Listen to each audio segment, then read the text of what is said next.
Buenas tardes, queridos hermanos. Les saludo cariñosamente en este día de estudio bíblico, en un día especial donde podemos disfrutar de todo lo que el Señor ha dispuesto para nosotros. Hoy el llamado es a esforzarse, a buscar la santidad, la consagración. Estamos en un tiempo bien complejo y difícil, pero el Señor nos da su paz, su misericordia es derramada sobre sus hijos y la invitación, como decía, es a ser fieles. La fidelidad en tiempos de pandemia. Podría ser un gran título para este año 2020. Hoy en el libro de los Hechos también veremos algo sobre la fidelidad. Ahora en un área quizás un poco distinta, pero quisiera que pudiésemos primero orar para entrar de lleno ya al estudio propiamente tal. Bondadoso Señor, gracias por su palabra, porque podemos meditar en ella, porque podemos esforzarnos, Señor, en ella. Ayúdenos a comprenderla, ayúdenos a ser guiados por su Santo Espíritu para disfrutar de su voluntad, de su palabra entregada a nuestros corazones. Que nuestra mente no tenga prejuicios, que nuestro corazón sea dócil a aceptar, Señor, su voluntad y por sobre todo a obedecerla en el día a día. Rogamos su bendición sobre su pueblo en los méritos de Cristo Jesús. Amén. Queridos hermanos, el libro de los Hechos ha sido nuestro estudio. La semana pasada conversamos algo sobre el testimonio de Pedro y de Juan ante el Sanedrín. Hoy vamos a finalizar esa parte del capítulo 4 y vamos a dar algunas pinceladas de lo que es el capítulo 5. ¿Ya? Vamos a entrelazar este contexto histórico del libro de los Hechos. Recordar que en el libro de los Hechos, en el capítulo 4, hemos visto o comentamos algo sobre la persecución sobre la iglesia, la persecución sobre los apóstoles, la persecución sobre la predicación de la palabra de Dios. Algo que, si nosotros lo contextualizamos al día de hoy, se está dando. De una u otra manera, estamos siendo perseguidos para que no se predique el Evangelio. Gracias a Dios, aquí en Chile tenemos la oportunidad de usar los medios digitales, virtuales, para pregonar, para enseñar, para edificar a la iglesia. Pero tenemos que también dar a conocer que en distintas latitudes de este mundo, de este planeta, existe la persecución hasta virtual. Hoy nosotros tenemos cerrados los templos, el lugar de adoración, el lugar donde se reunía la iglesia rescatada y salvada por la sangre preciosa de Cristo, y no se puede reunir a alabar en comunidad. En otros lugares, y sí podemos contactarnos, reunirnos a través de los medios virtuales, algo que hace meses atrás era impensado. Lamentablemente, en otras latitudes, voy a mencionar China, por ejemplo, donde hasta el hecho de reunirse virtualmente está siendo prohibido. En otros lugares, destrucción de templos, en otros lugares, en la India, por ejemplo, persecución de la iglesia, tienen que reunirse secretamente los cristianos. Y no es porque no quieran dar testimonio, es que la persecución es tan radical que se está produciendo lo mismo que en este tiempo, donde los apóstoles fueron perseguidos, fueron llevados a la cárcel, azotados, pero ellos se esforzaban en no desmayar en la enseñanza a la iglesia, a aquellos que buscaban a Dios, aunque en muchas ocasiones los cristianos posteriores sufrieron traición por gente que entró a las iglesias de manera escondida, oculta, para poder dar a conocer la ubicación de ellos. Y así también fue la persecución. Ahora bien, en Hechos 4, nosotros vamos a avanzar un poco en estos pasajes. Hablando del testimonio de Pedro y Juan ante el Sanedrín. Ellos en el capítulo 4, los primeros 9 versículos, nos hablaba de cómo Pedro y Juan fueron llevados al Sanedrín y los líderes religiosos los tomaron para saber qué estaba ocurriendo. ¿Qué había pasado? En el capítulo 3, Pedro y Juan habían sanado a un hombre lisiado, le habían restituido su cuerpo y hoy podía caminar y estaban predicando en el templo a toda la comunidad. Esto no le gustó a los líderes religiosos, a los fariseos, a los saduceos, porque, bueno, los saduceos entendían que estaban predicando sobre la resurrección de los muertos y ellos no creen en aquello, por lo tanto, toman a estos hombres y los fariseos por la envidia que les daba el que el pueblo les escuchase de tal manera que todos eran enseñados. Ahora, ellos, versículo 8, entonces Pedro, lleno del Espíritu Santo, les dijo: príncipes del pueblo y ancianos de Israel, Pues como somos hoy demandados acerca del beneficio hecho a un hombre enfermo, de qué manera éste haya sido sanado. Y es aquí lo que vamos a conversar hoy. Versículo 10.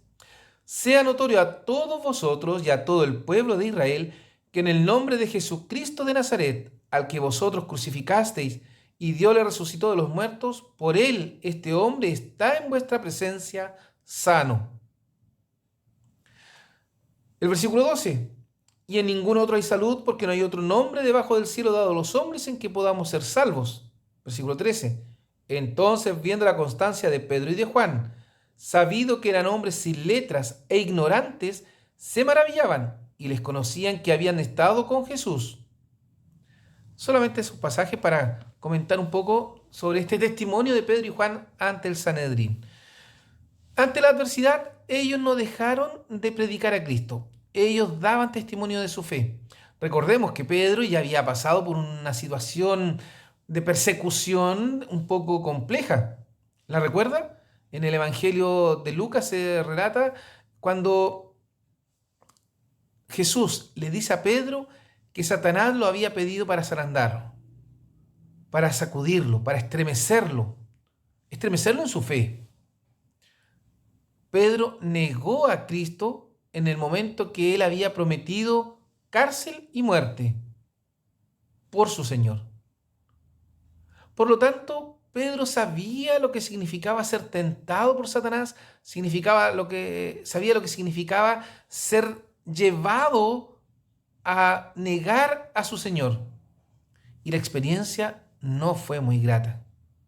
Por lo tanto, en este momento en que son llevados a la cárcel, Pedro tenía plena confianza en la ayuda y en el sostén de su Señor a través de su Santo Espíritu.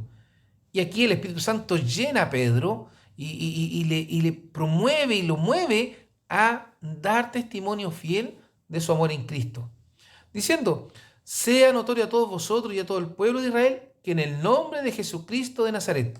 ¿Qué hace Pedro aquí? Resalta el nombre y poder de Cristo, mostrándose él como una indigna criatura. Muchas veces hay creyentes o líderes religiosos que creen tener todo el poder para hacer tal o cual cosa. Lamentablemente están errando en la explicación, en la entrega de la palabra del Señor. Nosotros los seres humanos no tenemos cualidades ni habilidades. Y Pedro, el apóstol de Cristo, este hombre que mostraba ímpetu en su servicio, pero que también eso le llevó a equivocarse, lo vemos hoy resaltando el nombre de Cristo por sobre todo nombre.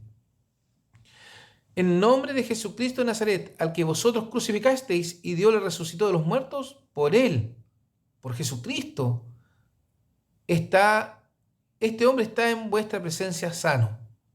Vemos aquí que Pedro y Juan dan testimonio que ese hombre lisiado había sido sanado por el poder de Cristo, por el poder de Dios. La sanación es algo que da Dios solamente, ¿ya?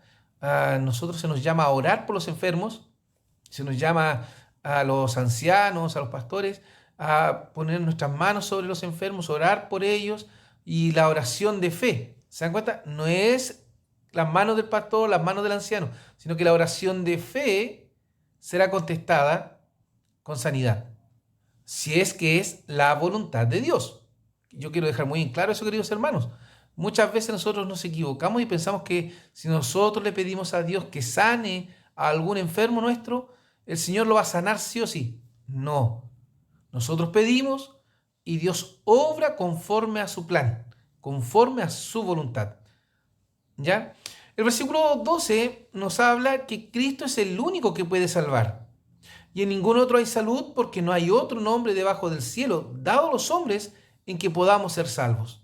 Miren lo que Pedro transmitía a la audiencia, a estos jueces, a esta gente que le estaba cuestionando su predicación, que Cristo es el único que puede salvar. No es la ley, no es la obligación de la ley, no es la imitación de rituales, sino que solamente la fe en Jesucristo. La fe en Cristo es la que nos puede llevar a ser perfectos, a la santidad, a la consagración, a estar en paz, a tener esperanza. La fe en Cristo. Porque Cristo es el único medio para alcanzar a Dios, para alcanzar salvación, para alcanzar vida eterna. ¿Por qué hago mención y énfasis en aquello? Porque en el versículo 13 dice, entonces viendo la constancia de Pedro y de Juan. Miren, lo que sorprendía de las palabras de Pedro o el testimonio de estos dos apóstoles delante del Sanedrín era la constancia de Pedro y Juan. ¿Por qué? Porque sabían que eran hombres sin letras e ignorantes. La palabra de Dios, cuando se refiere a esto, se refiere a hombres que no tenían grandes estudios o grandes conocimientos, como los fariseos, por ejemplo, que era un grupo de personas que se había dedicado a la escritura, que se había dedicado a aprender las leyes de la Torá. No, sabían que Pedro y Juan eran pescadores, que se dedicaban a su oficio y que no habían tenido mayor preparación en conocimiento bíblico. Pero aquí fueron inspirados por el Espíritu Santo de Dios para entregar la enseñanza. Se maravillaban y les conocían que habían estado con Jesús. Miren el testimonio. Ellos hablaban de manera que todos se sorprendían, nadie comprendía cómo tenían tanta elocuencia o tanta capacidad intelectual, obviamente obra del Espíritu Santo, pero también reconocían que habían estado ellos dos con Jesús. Por eso sorprendían las palabras de Pedro, con la autoridad que hablaba, así como el Señor Jesucristo, que hablaba con mucha autoridad, y los fariseos en su tiempo no pudieron rebatir, no pudieron contrarrestar la enseñanza de Jesús. Aquí también encontramos nuevamente a estos líderes religiosos que estaban cuestionando la enseñanza sobre Jesús por parte de los apóstoles y tampoco podían rebatir porque no tenían la capacidad, porque Dios es el que entrega la capacidad, la sabiduría, la inteligencia. Bien, en el versículo me he ido saltando algunos textos porque quisiera que pudiésemos considerar y abarcar estos puntos claves. El versículo 19 y 20 nos dice, voy a leer el 18, no lo tenía registrado. Y llamándolos, les intimaron que en ninguna manera hablasen ni enseñasen en el nombre de Jesús. El temor de los fariseos, saduceos, del Sanedrín. Oye, ya los vamos a dejar libres, pero ustedes no pueden seguir hablando de Jesús. Entonces Pedro y Juan, respondiendo, les dijeron, juzgad si es justo delante de Dios obedecer antes a vosotros que a Dios, porque no podemos dejar de decir lo que hemos visto y oído. Aquí hay un testimonio maravilloso por parte de estos apóstoles, fieles sin temor, fieles sin miedo. El testimonio de Juan ante el Sanedrín, el de Pedro y Juan ante el Sanedrín, nos muestran y nos enseñan algo muy importante: no tener temor de nuestra fe en Cristo, sobre todo en estos tiempos en que vemos que la persecución de la iglesia es más fuerte, donde la persecución de la iglesia se está haciendo más notoria a través de movimientos que están en contra del cristianismo, que buscan cesar la predicación, que buscan dar a conocer esta verdad espiritual que transforma vidas. ¿Por qué? Porque quieren destruir al hombre con el pecado, especialmente a estos movimientos que buscan destrozar la familia, el matrimonio instaurado, entregado por Dios, pero buscan deshacer todo lo que Dios ha creado. Por eso la invitación es a ser fieles sin temor, a seguir el ejemplo de los apóstoles y seguir adelante a pesar de la tentación, a pesar de los ataques de Satanás. Seamos revestidos del poder de Cristo a través de esta armadura espiritual que Él nos ha entregado para poder enfrentar los dardos de fuego del maligno. Como dice Pablo en Efesios capítulo 6, usando toda la armadura de Dios.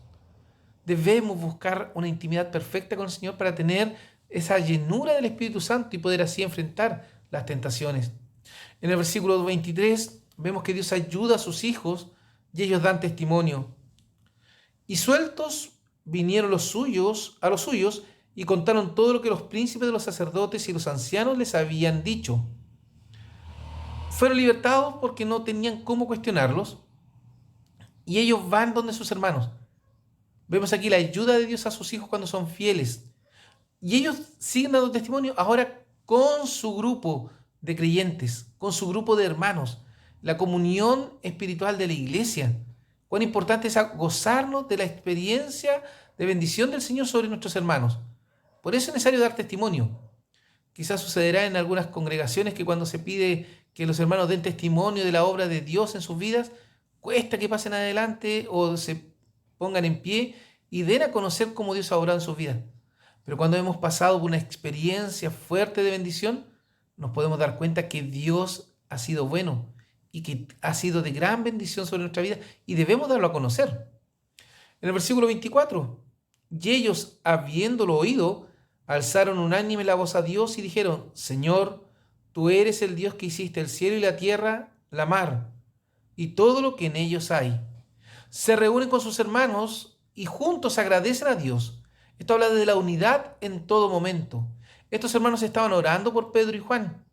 Y ellos, siendo libres, van donde sus hermanos y juntos se gozan y agradecen juntos a Dios. La necesidad de estar congregados.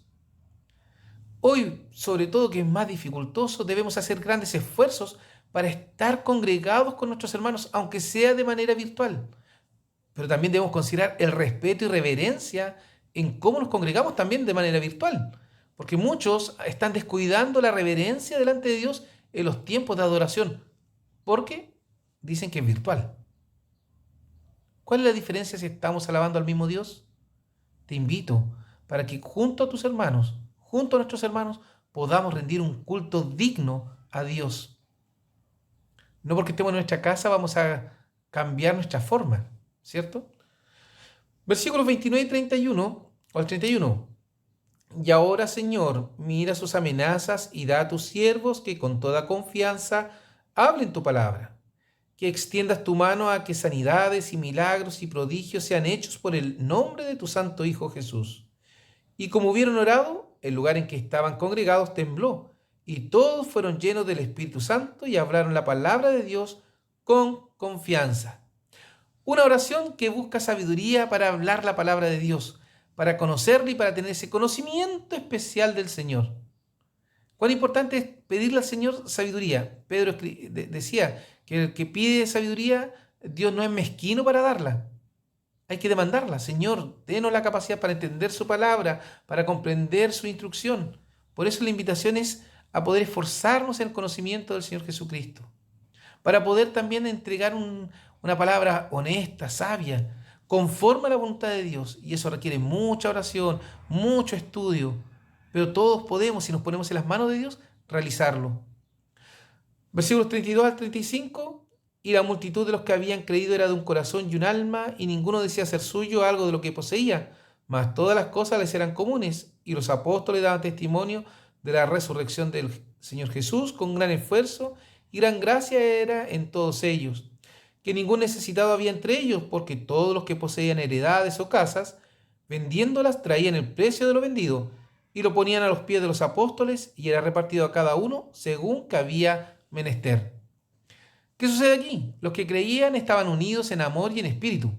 Se demostraba tangiblemente el amor y preocupación por su prójimo. Se suplían las necesidades de quienes lo necesitaban. Todos aportaban para suplir a su prójimo. Los apóstoles se preocupaban de predicar a Cristo y su resurrección, dando testimonio de aquello. No tenían otra ocupación.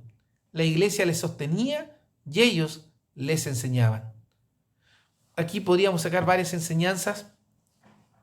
Hasta aquí, hasta el finalizar el capítulo 4 de Hechos, podemos ver a una iglesia fiel al Señor, dedicada a la comunión con los santos, dedicada a abrir sus casas para que la iglesia allí se congregase. Vemos a una iglesia dadivosa, vemos a una iglesia dada a la oración, a estar en el templo, en fin, muchas características especiales de la iglesia. Pero por sobre todo vemos la obra del Espíritu Santo en la iglesia.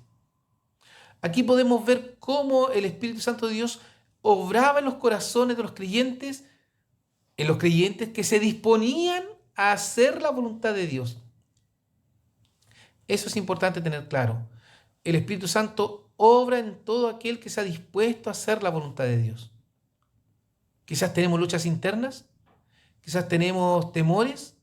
Dejemos que el Espíritu Santo de Dios obre en nosotros y vivamos y sintamos lo mismo que sentía la iglesia primitiva. Los que creían estaban unidos en amor y en espíritu, se suplían las necesidades, todos aportaban para atender a su prójimo. Y algo maravilloso, que ojalá hoy pudiese hacer de la misma manera, donde todos los que enseñaban y predicaban no tenían otra ocupación sino dedicarse a la exhortación de la palabra de Dios. Es una invitación a preocuparnos de aquellos que lideran las congregaciones.